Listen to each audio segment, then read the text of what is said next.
বিশ্বকাপে নেইমারের বিকল্প নেওয়া হবে না বললেন আনচেলত্তি। পুরোপুরি সুস্থ হয়ে উঠতে সময় লাগবে বলে নেইমারের বিশ্বকাপ খেলা নিয়ে যে শঙ্কা দেখা দিয়েছিল তা উড়িয়ে দিয়েছেন ব্রাজিল কোচ কার্লো আনচেলত্তি। আজ সাংবাদিকদের মুখোমুখি হয়ে তিনি বলেছেন, নেইমারের বিশ্বকাপ খেলা নিয়ে সংশয় নেই, তার জায়গায় কাউকে বিকল্প নেওয়া হবে না।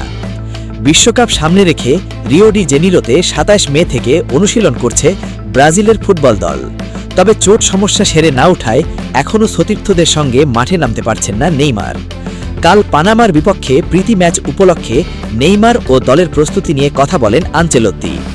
৩৪ বছর বয়সী নেইমারকে বিশ্বকাপ দলে যুক্ত করার আগেই তার ক্লাবের পক্ষ থেকে একটি এডিমার ফোলাজনিত সমস্যা বিষয়ে অবগত করা হয়েছে জানিয়ে আনচেলত্তি বলেন, আমরা বিশ্বাস করি সে দ্রুত সম্ভব সুস্থ হয়ে উঠবে, মানসিকভাবে প্রফুল্ল আছে।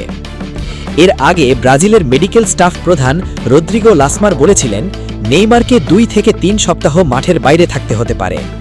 সেটি হলে ১৩ জুন বিশ্বকাপে মরক্কোর বিপক্ষে ব্রাজিলের প্রথম ম্যাচে খেলতে পারবেন না তিনি। আনচেলত্তি অবশ্য এতটা সময় লাগবে বলে মনে করছেন না, আর সময় লাগলেও তার বদলে অন্য কাউকে নেয়ার সম্ভাবনা নেই। সুস্থ হয়ে ওঠা পর্যন্ত নেইমার আমাদের সঙ্গেই থাকবে। আমরা মনে করি সে বিশ্বকাপের প্রথম ম্যাচের জন্যই প্রস্তুত হয়ে যেতে পারে। যদি তা নাও পারে তবে দ্বিতীয় ম্যাচের জন্য সে প্রস্তুত থাকবে। এটা নিশ্চিত যে তার জায়গায় কোনো বিকল্প নেওয়া হবে না। বিশ্বকাপের দল ঘোষণার আগে আনচেলত্তি বলেছিলেন, শতভাগ ফিট নন এমন কাউকে নেওয়া হবে না। কিন্তু নেইমার পুরোপুরি ফিট না হয়েও দলে আর অন্য কয়েকজন বাদ কেন, এমন একটি প্রশ্ন উঠেছে ব্রাজিলিয়ান ফুটবলে। এ বিষয়ে আনচেলত্তি আত্মপক্ষ সমর্থন করে বলেন, আমি শারীরিকভাবে শতভাগ ফিট থাকার ব্যাপারে কথা বলেছিলাম, তবে আমি সম্ভবত ভালোভাবে বুঝিয়ে বলতে পারিনি।